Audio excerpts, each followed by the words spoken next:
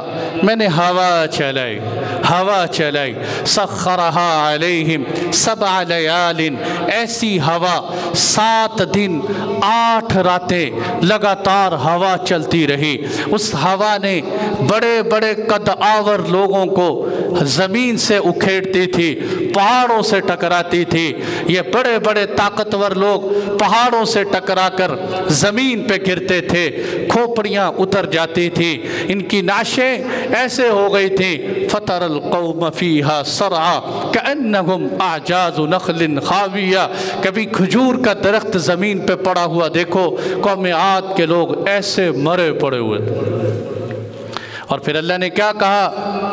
فَهَلْ تَرَى لَهُم مِّن بَاقِيَةٍ، ہے کوئی تم میں سے بچا ہو، کوئی میرے مقابلے میں آنے والا ہو تو آئے میرے سامنے۔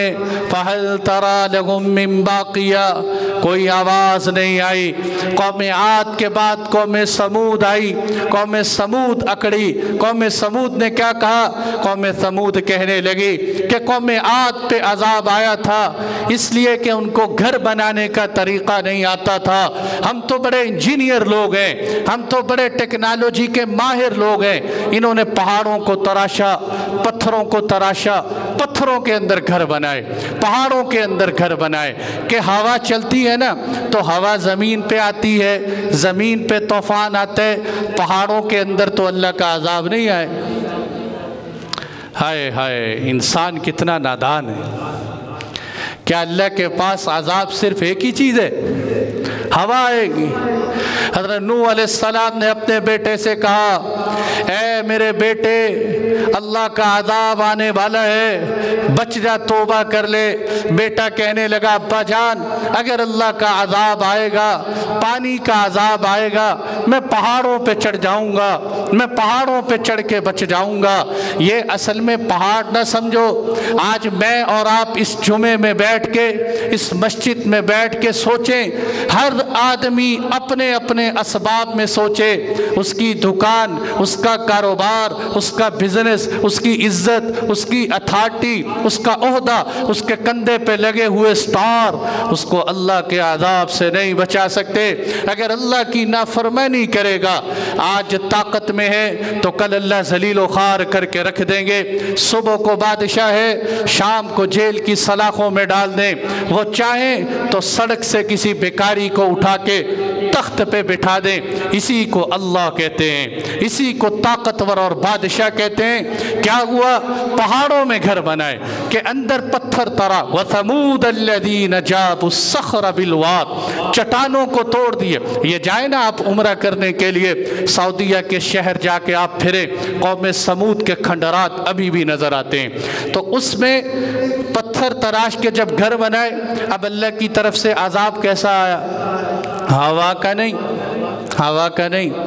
فَأَخَذَتْهُمُ الصَّيْحَةُ بِالْحَقِّ، ایک فرشتہ آیا، فرشتے نے چیخ ماری، اتنی خطرناک چیخ تھی وہ کہ پہاڑوں کے اندر، پتھروں کے اندر بیٹھے ہوئے انسانوں کے کلیجے پھٹ گئے، ان کے چہرے نیلے پڑ گئے، ان کی شکلیں مسخ کر کے رکھ دیں اللہ تعالیٰ نے۔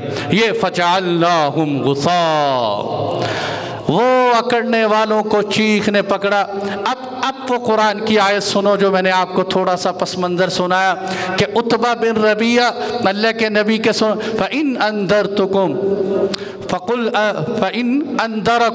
فَقُلْ أَنذَرْتُكُمْ صَاعِقَةً مِثْلَ صَاعِقَةِ عَادٍ وَثَمُودَ، اے میری قوم میں تمہیں ڈراتا ہوں کہیں تم پہ اللہ کا عذاب ویسے نہ آ جائے جیسے قوم عاد پہ اور قوم سمود پہ آیا تھا۔ یہ بات سن کے عتبہ نے آپ کے چہرے پہ فوراً ہاتھ رکھ کے کہنے لگا، بس بس، اس سے آگے نہ پڑھیے، اس سے آگے نہ پڑھیے۔ آپ صلی اللہ علیہ وسلم خاموش بیٹھے رہے۔ عتبہ اٹھ کے چلا گیا۔ جب عتبہ محفل میں پہنچا، اب یہ سارے سردار بیٹھے انتظار کر رہے ہیں۔ جیسے ابو جہل نے دیکھا، ابو جہل دیکھ کے کہنے لگا، لگتا ہے عتبہ بھی ہاتھ سے نکل گئے۔